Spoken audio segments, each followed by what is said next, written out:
Thank you very much, and thanks for giving up your time this afternoon so I can have a chat with you. It's been a busy week, and therefore it's very nice to be here with you, and I'm really looking forward. I think I'm going to come round from table to table. But I wanted to talk to you because I wanted to have the opportunity to say that I know that whatever's going on in the world, and it's volatile out there in the world at the moment, and whatever's going in the turmoil of politics, there's been quite a lot of that going on in the last few days, I know that for you and for millions of people, what matters most is the cost of living. Actually paying the bills, getting through, improving living standards, public services that work. These are the things that matter hugely for people. They're the things that we were charged with changing when we won the election. And I know that's what matters most, from personal experience. When I was growing up, we didn't have enough money to pay our bills. And I know what it feels like to sit around the kitchen table worrying about the fact that you can't make ends meet. And that's what people are doing across the country. And our job is to change that. But I also know it's the most important issue that we must focus on, because I know what I'm fighting for and who I'm fighting for. I've got the most working class cabinet in the history of this country sitting around my cabinet table. And I'm really proud of that. Really proud of what they bring to the table. Their personal journeys to get there. Their experiences. But it is utter nonsense to suggest that that means everybody gets a fair chance in life. Utter nonsense. I feel very strongly about this. I'm in that cabinet as Prime Minister, having come from a working class background, to be Prime Minister of this country. But that's the exception. That is not the rule. Even within my own family.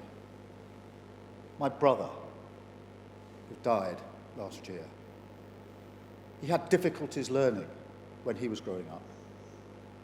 He spent his adult life wandering from job to job in virtual poverty. This system, this political system, didn't work for him. And there are millions of people in the same boat. Children in poverty, young people who don't get the opportunities they deserve, millions of people held back because of a system that doesn't work for them, who are not given the dignity, the respect, the chance that they deserve. And I'm fighting for them.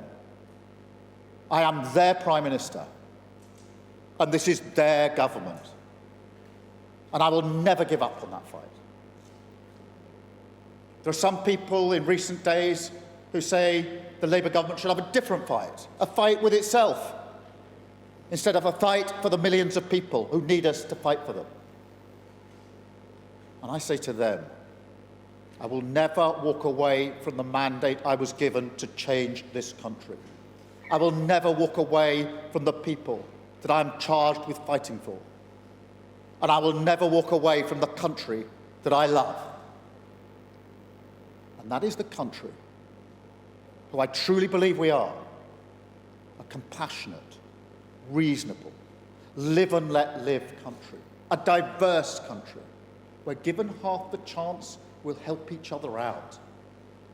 That is who we are as a country, and I want to serve every single part of that country. The country that I love. But the fight coming up in politics, the real fight, is not in the Labour Party. It's with the right-wing politics that challenges that. The politics of reform.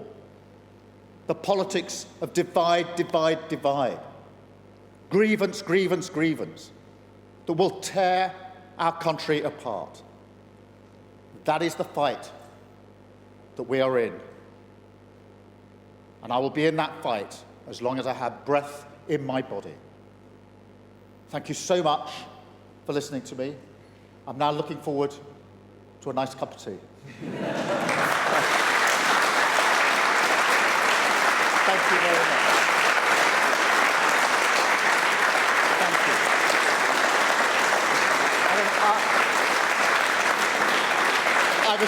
I was reliably told that there was a gentleman in an Arsenal scarf here, so if you'll forgive me, I'm going to start there, and I'll come round to see the rest of you. Thank you. Well, they're the Prime Minister speaking at an event in Hertfordshire, talking in very clear terms about the events of the last 24 hours, the turmoil of politics. Some saying the government should have a fight with itself, but he says he will never walk away from the mandate that he has to help this country, not walk away from the country that he loves. He says the real fight is not within the Labour Party, it's from the right wing, reform, the politics of division. He says he will be in that fight for as long as he has breath in his body. People are asking questions, so let's just return and listen in. What's next? What's coming forward? Well, so rail, really, really important, because what we've tried to do is take a number of measures that tackle the cost of living. So measures like energy bills, where we're taking £150 off the bill, free childcare, free school meals, free breakfast clubs. But a lot of people travel, particularly from here, will travel and have season tickets to get to work and back. So what we've done is, for the first time in 30 years, is to freeze rail fares, to keep a cap on them, to make sure that people have more money in their pockets. So that's why we've done what we've done with rail fares. And it's really important these things ladder up. Each one is not a silver bullet, but if you take all of the measures, and of course the minimum wages are going up as well, it means people have more money in their pocket to go back to that central concern of how they make ends meet, how they get on in life. Let's have another question or contribution or comment. Thank you.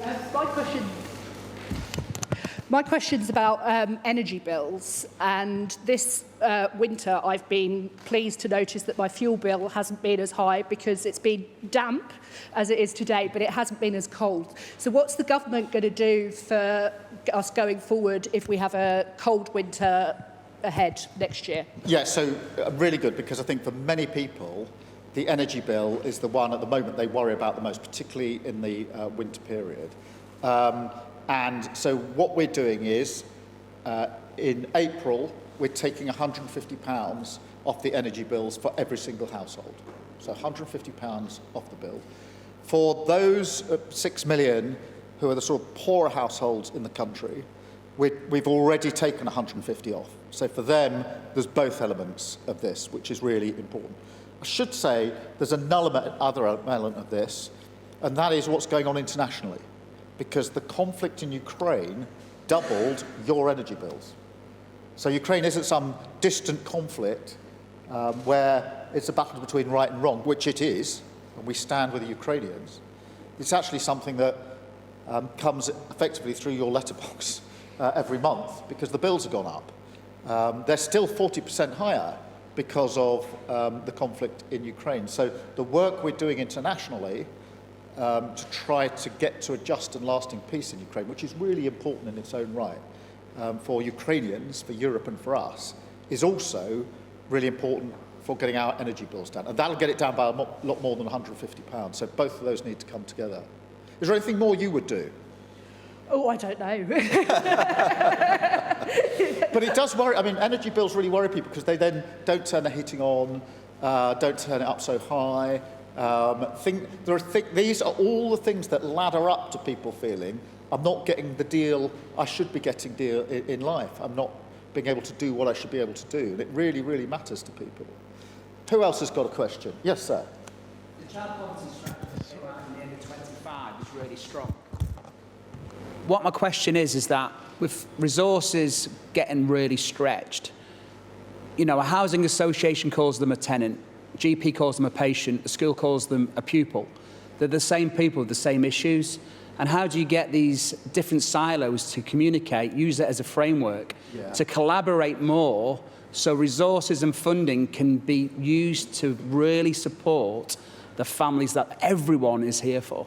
Yeah, hugely important, because in all of these issues, but child poverty is an example of them, there's usually lots of things that need to be dealt with, and they are usually dealt with in slightly different compartments, and we need to bring it together. And doing that, the reason we've got a child poverty strategy is so it can go across the department. So it's not just in one of the silos, it's actually across all the departments. And it all comes together because there's a two-child benefit limit, which has dragged hundreds of thousands of children into poverty under the last government, for which they should never be forgiven, frankly.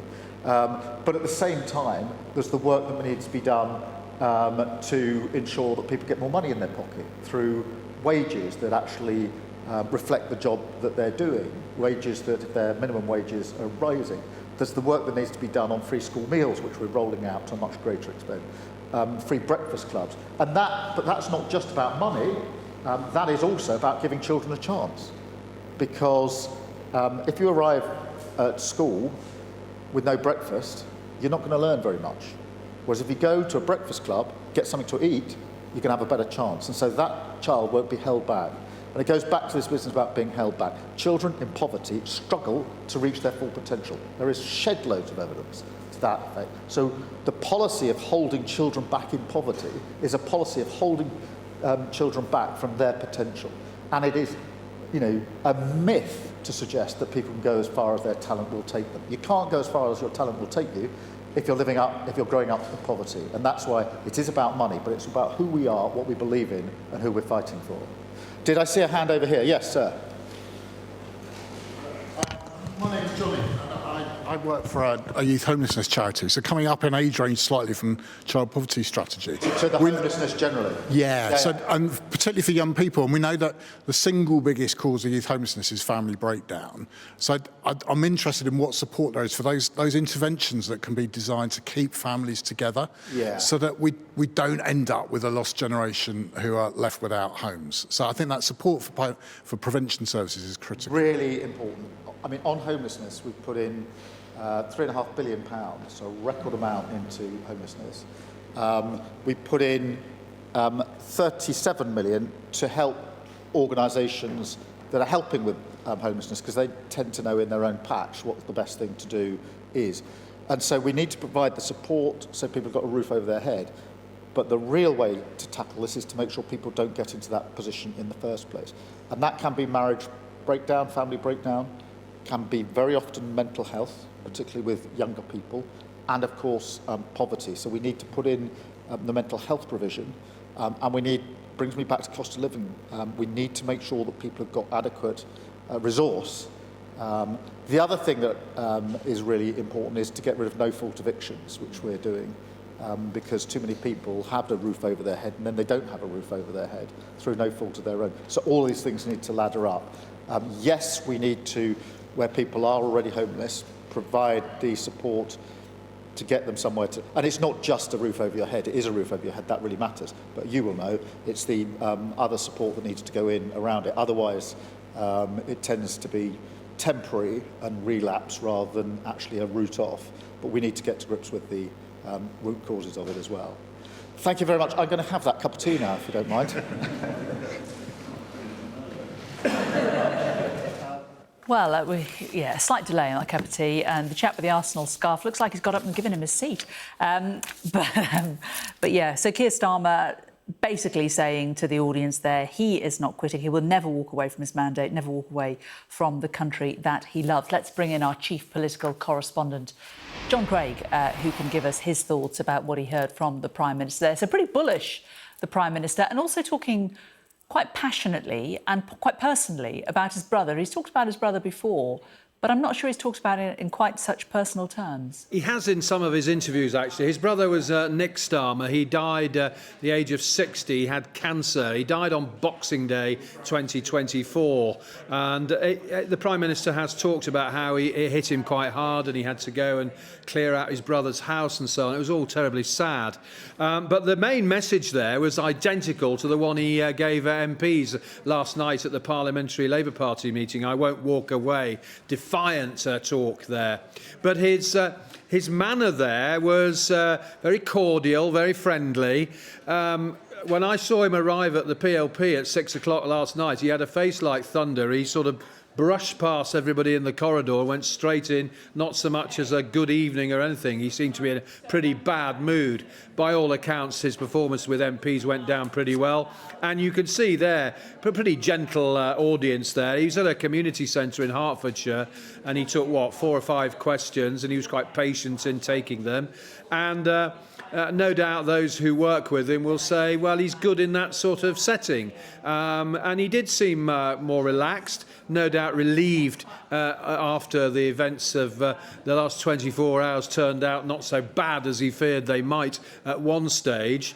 And clearly he wanted to show that the government has got a message on the cost of living. It's all about the cost of living, this visit. And you heard him talk about energy bills and so on. He got a question towards the end there about family breakdown and no-fault evictions and so on.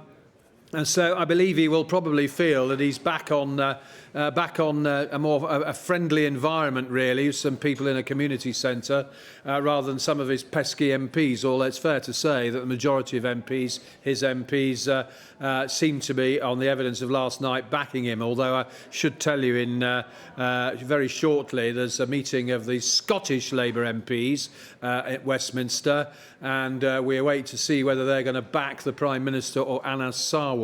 One or two of them have already said that they back Mr Sarwar, Labour's leader in Scotland. So the Prime Minister back on the road, seemed to be enjoying himself, nice bit of banter. And yes, right at the beginning he said, and it's something of an understatement, it's been a busy week, it's a volatile world out there. And he said, he talked about the turmoil in politics over the last few days. Well, at least he's acknowledging it, but he'll be relieved, I think, to be among some voters, and some pretty friendly ones.